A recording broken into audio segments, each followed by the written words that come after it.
আসুন, আমাকে ভোট দিতে হবে এমন কোনো কথা নেই। আপনার ভোট আপনিই দিবেন, যাকে ইচ্ছা আপনিই দিবেন, কিন্তু আমার হাতকে আপনি শক্তিশালী করুন, আমাকে সহযোগিতা করুন, যাতে আমি আপনার ভোটের অধিকার প্রতিষ্ঠা করতে পারি।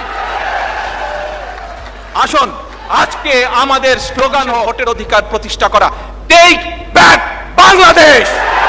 আসসালামু আলাইকুম সুপ্রিয় দর্শক, চলুন 4 বছর পূর্বে ফিরে যাই। বিএনপির চেয়ারপারসন জনাব তারেক রহমান মঞ্চে কথা বললে সত্যি গায়ের লোম শিহরিত হতো। এটা শুধু আমার কথা না, বিএনপির যে সমস্ত ভাইয়েরা আছেন আপনারা ভালো করেই জানেন, আমি নিজেও বিএনপিকে মনে প্রাণে ভালোবাসি। শুধু ভালোবাসি শহীদ প্রেসিডেন্ট জিয়াউর রহমান, তার আদর্শ এবং বর্তমান চেয়ারপারসন জনাব তারেক রহমানের মাতা মরহুমা বেগম খালেদা জিয়া বাংলাদেশের জন্য যে ত্যাগ স্বীকার করেছেন, এদেশের মানুষ আজও নামাজে তার জন্য দু হাত তুলে চোখের পানি ঝরে। বাংলাদেশের মানুষের মনে রয়ে যাবেন, এই মাটিতে জন্ম নিয়েছি, এই মাটিতেই মৃত্যু হবে। আল্লাহ জান্নাতের সর্বোত্তম স্থান যেন তাকে দান করে। আমরা সবসময় বলি আমরা বিএনপির শুভাকাঙ্ক্ষী, আমরা বিএনপির শত্রু না। আমরা আশা করেছিলাম শহীদ জিয়ার যে বিএনপি অথবা বেগম খালেদা জিয়ার যে বিএনপি, বর্তমান বিএনপি সে আকাঙ্ক্ষা ধারণ করবে, কিন্তু আমরা দেখতে পেয়েছি জুলাই বিপ্লব পরবর্তী 1.5 বছর জুড়ে সারা দেশে চাঁদাবাজি, টেন্ডারবাজি, সন্ত্রাস, হাজানি সবকিছু মিলিয়ে সেই বিএনপিতে নাই। তারপর আমরা আশা করেছিলাম তারেক জিয়ার বিএনপি অবশ্যই সে আকাঙ্ক্ষাকে ধারণ করবে, কিন্তু আমরা এখন দেখতে পাচ্ছি বিএনপি তারেক জিয়ার হাতেও নাই। এই যে একটু আগে যে ছাত্র শক্তির সভাপতি বললো, এখন বিএনপি হয়ে গেছে সালাউদ্দিন সাহেবের বিএনপি। এবং এখন বিএনপি আলটিমেটলি হচ্ছে তাদের, আমাদের কাছে মনে হচ্ছে বিএনপি তার নিজের হাতে নাই। এখন যা কিছু হচ্ছে সবকিছু তাদের হাতে নেই। সে আগের মতো করে আমরা দেখতে পাচ্ছি সে ডিপ স্টেটের খেলা, আগের মতো আমরা দেখতে পাচ্ছি প্রেসক্রিপশনের খেলা। তো এই প্রেসক্রিপশনের খেলা, ডিপ স্টেটের খেলা, সেই খেলা এখন বাংলাদেশে চলবে না। যারা এই কাজ করছেন বিএনপিকে আমরা আবারও অনুরোধ করবো, আপনারা যে অধ্যাদেশগুলো বাতিল করেছেন, যে জনরায়কে উপেক্ষা করছেন, সেই সিদ্ধান্ত থেকে বের হয়ে এসে শিক্ষার্থীদের যে আকাঙ্ক্ষা, ছাত্র সমাজের যে আকাঙ্ক্ষা, 70% মানুষের যে আকাঙ্ক্ষা, সেটাকে ধারণ করেন। সরকার শপথ নেওয়ার পরে আজকে প্রায় 45 থেকে 46 দিনের মতো হচ্ছে, পুরো সরকার ব্যর্থ সব জায়গায়, প্রত্যেকজন মন্ত্রী ব্যর্থ হয়েছে। আপনি একজন মন্ত্রীর সাকসেসফুল অ্যাক্টিভিটি দেখান, তার কোনো ধরনের প্রোফাইল নাই। যোগাযোগ মন্ত্রী সে বলছে এবারের ঈদটা নাকি খুবই স্বস্তিদায়ক হয়েছে, কিন্তু আমরা দেখতে পেয়েছি 351 জন আমরা আমাদের ভাই বোনকে এই ঈদে হারিয়েছি। সারা দেশব্যাপী যে জ্বালানি সংকট, ঘন্টার পর ঘন্টা ধরে আমাদের নাগরিকদেরকে এই তেলের জন্য দাঁড়িয়ে থাকতে পড়ে আছে সে 90 দশকের রাজনীতির মধ্যে। তো আলটিমেটলি বিএনপি এখন যা করতেছে নিজের পায়ে নিজে কুড়াল মারা।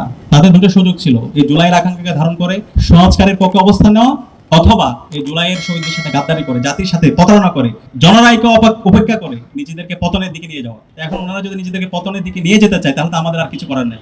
এবং আমি দৃঢ়কণ্ঠে বলছি, বাংলাদেশে জুলাই সনদ বাস্তবায়ন হবে, যতগুলো অধ্যাদেশ হয়েছে প্রত্যেকটা অধ্যাদেশ বাস্তবায়ন হবে ইনশাআল্লাহ। 90-এর গণ অভ্যুত্থান পরবর্তী কেয়ারটেকার সরকার ভিত্তি করে বিএনপি ক্ষমতা এসেছিল, পরবর্তীতে এটা বাতিল করছে।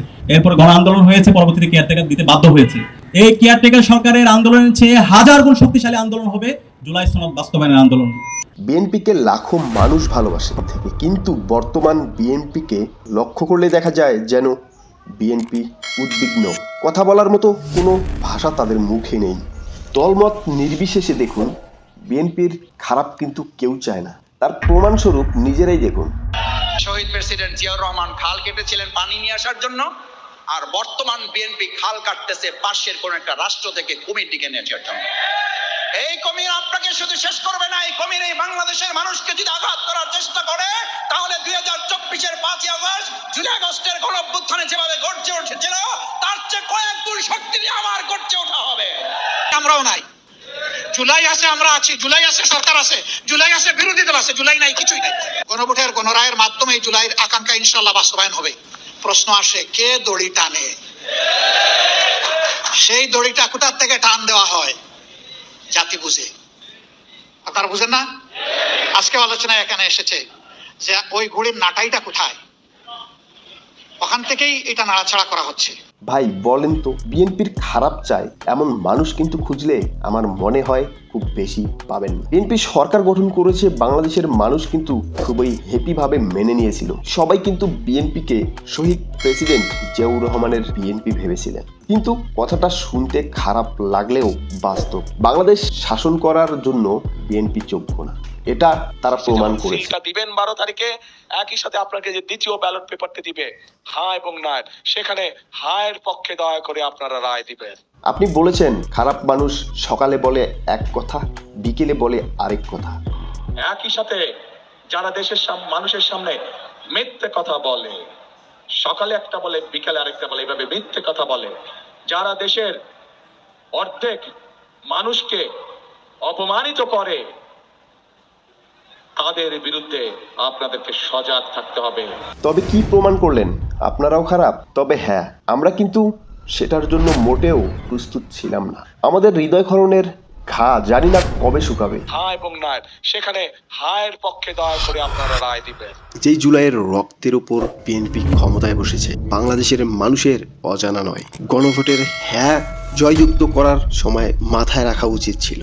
এখন এই ভুল বাংলাদেশের মানুষ বরদাস্ত করবে না। এর মাসুল বিএনপির ওপর ভয়ঙ্কর ভাবে পড়বে। গণভোটকে প্রাধান্য দেওয়াটাই বিএনপির জন্য বেটার। হচ্ছেন সরকারে আছেন, ইট ডাজন্ট ম্যাটার। মানে ধরেন কি করতে পারবেন, ম্যাক্সিমাম গুম করে ফেলতে পারবেন, উঠাই নিয়ে যেতে পারবেন বাসা থেকে, এই জার্নিটা এখানে থামাই দিতে পারবেন। সো হোয়াট ভাই, মানে মানে জীবনে তো ধরেন আপনার মানুষ যদি মানুষের সাথে যদি কানেক্টেড থাকি, মানুষ যদি আস্থা রাখে, বিশ্বাস রাখে, এর থেকে বড় প্রাপ্তির আর কিছুই নাই। ভোটের পক্ষে আমরা সবাই ছিলাম নির্বাচনের আগে। সেই গণভোটের রায়ের বিরুদ্ধে সরকার হঠাৎ করে কেন প্রশ্ন হচ্ছে, ক্ষমতার পালাবদলের পর আমাদের ডিজিএফআই কেন ভারত ভ্রমণের প্রতি এত গুরুত্ব দেওয়া শুরু করলো? পররাষ্ট্রমন্ত্রী ক্ষমতায় আসার পর প্রথম রাষ্ট্রীয় সফর কেন ভারতে করে? আমাদের ম্যানেজ বোর্ডের প্রধানমন্ত্রী কেন তার প্রথম রাষ্ট্রীয় সফর ভারতে হবে বলে অলরেডি ঘোষণা দিয়েছেন? এই ভিডিওটা দয়া করে কেউ পার্সোনালি গায়ে মাখবেন না। একটা কথা মাথায় রাখবেন, নেতারা বাসায় ঢুকলে আপনি যত ভক্তই হন না কেন, আপনি কোনো বিপদে পড়লে আপনাকে সেই বিপদ থেকে আপনার আশেপাশের মানুষজনই সর্বপ্রথম উদ্ধার করবে। তাই যুক্তিতর্ক মুখ দিয়েই সীমাবদ্ধতা রেখে দিন শেষে আমরা সবাই মানুষ, এক সৃষ্টিকর্তার দাস। ভিডিওটি যদি ভালো লাগে তাহলে লাইক করবেন, কমেন্ট করবেন এবং পাশে থাকতে চ্যানেলটি সাবস্ক্রাইব করবেন।